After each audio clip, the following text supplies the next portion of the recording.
Good morning students. कोशिका विज्ञान के अंदर पिछले वीडियो में अपन ने केंद्र की संरचना और क्रोमेटिन के बारे में पढ़ा था। इसके बाद में आगे केंद्र की संरचना को आगे अपन कंटिन्यू करते हैं। तो आज का अपना टॉपिक लेते हैं अपना गुणसूत्र।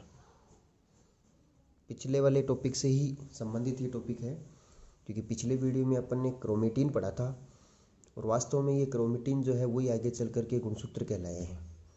क्रोमेटिन को गुणसूत्र कब कहा है, गुणसूत्र की संरचना क्या होती है, ये सब बातें अपन इस वीडियो के अंदर डिस्कस करेंगे। गुणसूत्र जिनको अपन क्रोमोसोम भी कहते हैं, नाम सभी ने सुन रखा है।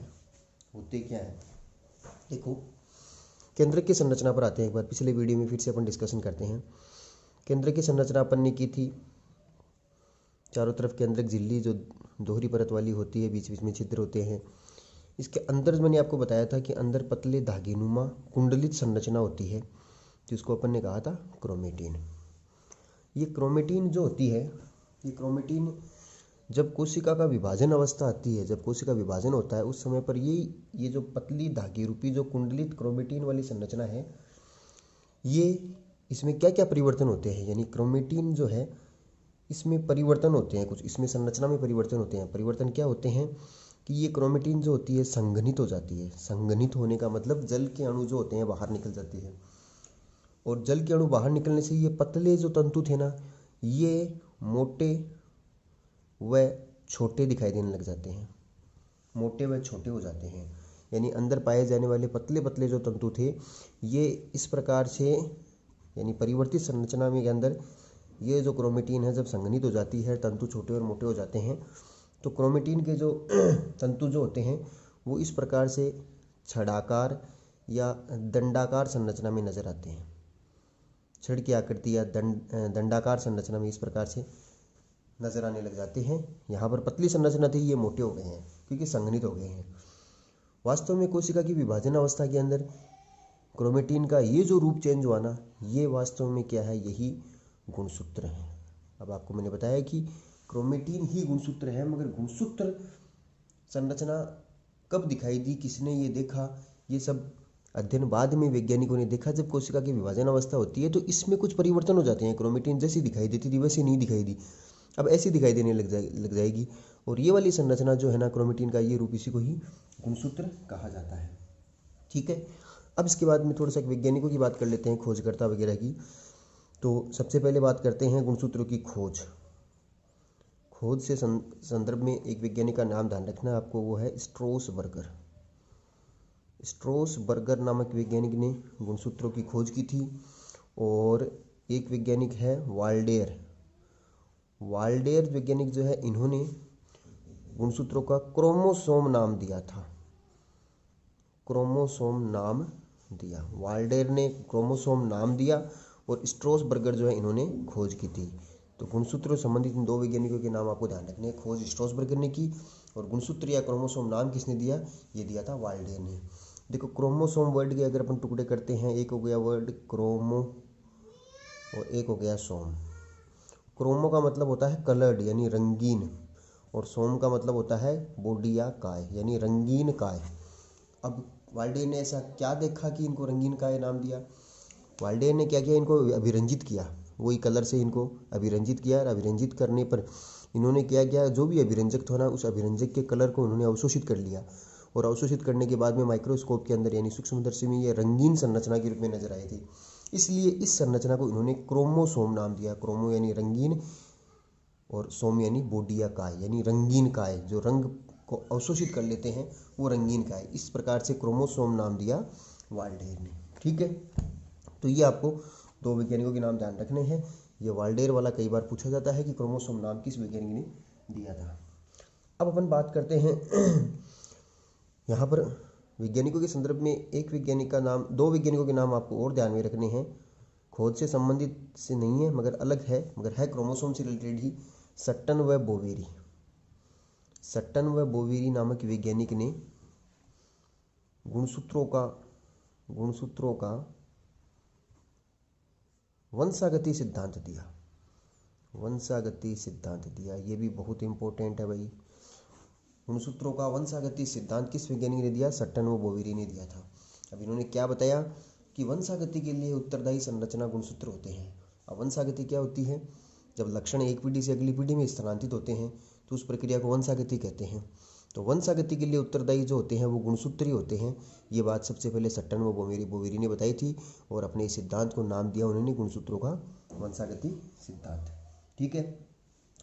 अब इस सिद्धांत से ये साबित हो गया कि वास्तव में गुणसूत्री वो संरचनाएं हैं जो आनुवंशिक लक्षणों को अपने साथ रखती है और अगली पीढ़ी के अंदर इन आनुवंशिक लक्षणों को स्थानांतरित करती है। यानी गुणसूत्र जो है, गुणसूत्र में क्या क्या चीज़ें हैं, मैंने आपको पिछली बार भी बताया था कि गुणसूत्र जो है वो दो चीज़ों से मिलकर के बने हुए हैं। एक तो होता है, मुख्य रूप से तो होता है डीएनए, प्लस दूसरी होती है हिस्टोन प्रोटीन। अब इनमें से गुणसूत्र के अंदर पाए जाने वाले इन दो घटक में से कौन सा घटक है जो आनुवंशिक पदार्थ है? तो मैंने आपको बताया था डीएनए वो घटक है जो आनुवंशिक पदार्थ है। यानी गुणसूत्र जो है उसके अंदर डीएनए जो पाया जाता है वो डीएनए आनुवंशिक पदार्थ है। आनुवंशिक लक्षण जो डीएनए में पाए जाते हैं और इसी डीएनए के माध्यम से आनुवंशिक लक्षण अगली पीढ़ी में स्थानांतरित होते हैं। तो अपन ये भी कह सकते हैं गुणसूत्र आनुवंशिक पदार्थ है। बिल्कुल, गुणसूत्र के अंदर ही तो डीएनए है, तो गुणसूत्र के अंदर आनुवंशिक लक्षण निहित रहते हैं और अगली पीढ़ी में स्थानांतरित होते रहते हैं। तो ये गुणसूत्रों का वंशागति सिद्धांत दिया गया था सट्टन व बोवेरी ने। अब उसके बाद में गुणसूत्र संबंधित आगे अपन बात करते हैं, तो संख्या से संबंधित बात करते हैं। तो देखो, गुणसूत्रों की संख्या की बात करते हैं तो गुणसूत्रों की संख्या हर एक विशिष्ट जाति के जीव में निश्चित होती है। यानी एक जाति के जीवों में गुणसूत्रों की संख्या जो होती है वो निश्चित होती है। उस जाति के जितने भी जीव है उनमें गुणसूत्रों की संख्या जो होती है वो उतनी ही रहेगी। मगर दूसरी जाति के जीवों के अंदर गुणसूत्रों की संख्या जो होती है वो भिन्न होती है और वो उस जाति के जीवों में सब में समान होती है। जैसे अपन बात करें मनुष्य जो है, उस मनुष्य के अंदर गुणसूत्रों की संख्या आपको सबको पता है 46 होती है। संख्या की बात करें 46 होती है। 46 या अपन ये बोलते हैं 23 जोड़ी, बात एक ही है। मगर यहाँ पर भी आपको ध्यान रखना है। देखो, एक तो होती है अगुणित कोशिका, चाहे मनुष्य की बात कर लो या किसी भी जीव की बात करते हैं। एक होती है द्विगुणित कोशिका। द्विगुणित कोशिका जो है उसको अपन 2n से दर्शाते हैं और अगुणित कोशिका को अपन n से दर्शाते हैं। अब मनुष्य की बात करें तो मनुष्य में अगुणित कोशिकाएं कौन सी होती है? जो जनन कोशिका होती है ना, जनन कोशिका यानी शुक्राणु और अंडाणु, वो हमेशा अगुणित कोशिकाएं होती है। और जो कायिक कोशिकाएं होती है ना, शरीर की जितने भी कायिक संरचना का निर्माण करने वाली, वो हमेशा द्विगुणित कोशिका होती है। तो द्विगुणित और अगुणित कोशिकाओं में गुणसूत्रों की संख्या भी यहाँ पर अपन निकाल देते हैं कि यहाँ पर ये 46 गुणसूत्र जो है ना, ये द्विगुणित कोशिका में पाए जाने वाले हैं। अगुणित के अंदर आधे हो जाते हैं, यानी द्विगुणित कोशिका यानी 2n बराबर मनुष्य में 46 है, तो n बराबर कितने हो जाएंगे? आधे कर देना 23। अगुणित कोशिका में गुणसूत्रों की संख्या 23 है और द्विगुणित के अंदर कितनी है? 46 है। तो ये आपको ध्यान में रखना है कि हर एक जीव के अंदर द्विगुणित कोशिका में गुणसूत्र की संख्या और उसके बाद में अगुणित कोशिका में गुणसूत्र की संख्या उससे आधी हो जाती है। जैसे अपन बात करें पादपों में, एक एग्जाम्पल मटर का ले लें। मटर का जो पादप है, जो मेंडल ने अपना कार्य किया था उद्यान मटर, उसके अंदर मटर की कोशिका में 2n बराबर जो है वो 14 है। यानी द्विगुणित कोशिका में गुणसूत्र की संख्या 14 होती है, तो n बराबर कितनी हो गई है? 7 हो गई। बात समझ में आ गई है? तो हर एक जीव के अंदर, हर एक जाति के जीव में गुणसूत्रों की संख्या निश्चित होती है। ये जरूरी नहीं है कि सब में गुणसूत्र समान है। क्या मनुष्य के अंदर बताया मैंने, मनुष्य में गुणसूत्र संख्या यही होती है फिक्स, मगर पादपों के अंदर, मटर के अंदर ये पाए जाते हैं। तो गुणसूत्र की संख्या भिन्न भिन्न होती है अलग अलग जाति के जीवों में। ठीक है। जंतुओं में अगर बात करें तो बहुत सबसे कम गुणसूत्र और सबसे अधिक गुणसूत्र, इनके बारे में भी नोट्स में मैंने आपको भेजा है कि जैसे जंतुओं में अगर बात करते हैं तो सबसे कम गुणसूत्र जो होते हैं एस्केरिस में पाए जाते हैं। एस्केरिस जो होता है उसमें सबसे कम गुणसूत्र होते हैं, जिसमें 2n बराबर होते हैं, वो 2 होते हैं। यानी द्विगुणित में 2 है तो अगुणित के अंदर केवल एक ही गुणसूत्र हो गया। सबसे कम गुणसूत्र एस्केरिस में है। और सबसे ज़्यादा गुणसूत्र जो होते हैं वो एलोकेंथा में होते हैं। ओलेकेंथा के अंदर 2n बराबर 1600 गुणसूत्र होते हैं। ठीक है। तो इस प्रकार से हर एक कोशिका के अंदर गुणसूत्र की संख्या निश्चित होती है, अधिकतम और निम्नतम भी हो सकती है। उसके बाद में अपन आगे चलते हैं तो गुणसूत्रों का आकार व आमाप की बात करते हैं।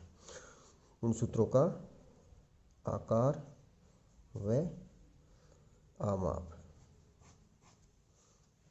आकार व आमाप की बात करते हैं तो गुणसूत्र का आकार जो होता है मैंने आपको अभी बताया, छड़ाकार, या दंडाकार होता है, छड़ की आकृति की या दंडाकार आकृति के गुणसूत्र होते हैं, या अपन ये कह सकते हैं कि धागेनुमा कुंडलित संरचना के रूप में भी होती है। धागेनुमा कुंडलित संरचना के रूप में भी पाए जाते हैं। ठीक है, जो कोशिका विभाजन के समय इंटरफेज जो होती है, अंतरावस्था जो होती है, उसमें दिखाई देते हैं। मगर यहाँ से बहुत ही इंपॉर्टेंट क्वेश्चन मैं आपको बताऊं कि गुणसूत्रों की संरचना का अध्ययन करना है। गुणसूत्रों की संरचना का अध्ययन अपन करते हैं तो कोशिका विभाजन की कौन सी प्रावस्था सबसे ज़्यादा उपयुक्त है, तो आपको ध्यान में रखना है। वैसे कोशिका विभाजन जब मैं आपको पढ़ाऊंगा उस टाइम में फिर आएगा ये मध्यावस्था, मेटाफेज जो होती है ना, प्रोफेज, मेटाफेज, एनाफेज, टेलोफेज, ये 4 अवस्थाएं होती हैं। उनमें से मध्यावस्था या मेटाफेज जो होती है ना, उसमें गुणसूत्रों की संरचना बिल्कुल स्पष्ट नजर आती है। ठीक है, इसके बाद में गुणसूत्रों की लंबाई की बात करते हैं अपन, तो अपन औसत निकालते हैं। तो औसत लंबाई जो होती है वो 0.1 माइक्रोन से लेकर के 30 माइक्रोन तक इनकी लंबाई होती है। और व्यास की बात करते हैं अपन तो 0.2 माइक्रोन से लेकर के 2 माइक्रोन तक इनका व्यास होता है। अपन बात करते हैं मनुष्य में। मनुष्य के अंदर गुणसूत्र जो होते हैं उनकी लंबाई जो होती है वो लगभग 5 माइक्रोन तक की होती है। 5 माइक्रोन तक की इनकी लंबाई पाई जाती है। ठीक है, तो ये हो गया गुणसूत्रों का आकार व आमाप। ठीक है, इसके बाद में अगले वीडियो में अपन गुणसूत्रों की संरचना के बारे में पढ़ेंगे। गुणसूत्रों की संरचना, जिसमें अपन गुणसूत्र का चित्र बना करके इसके अंदर पाए जाने वाली विभिन्न संरचनाओं का अध्ययन करेंगे। तो गुणसूत्रों वाला टॉपिक अगले वीडियो के अंदर अपन पूरा कर लेंगे। तो अगले वीडियो में फिर मिलते हैं। Thank you.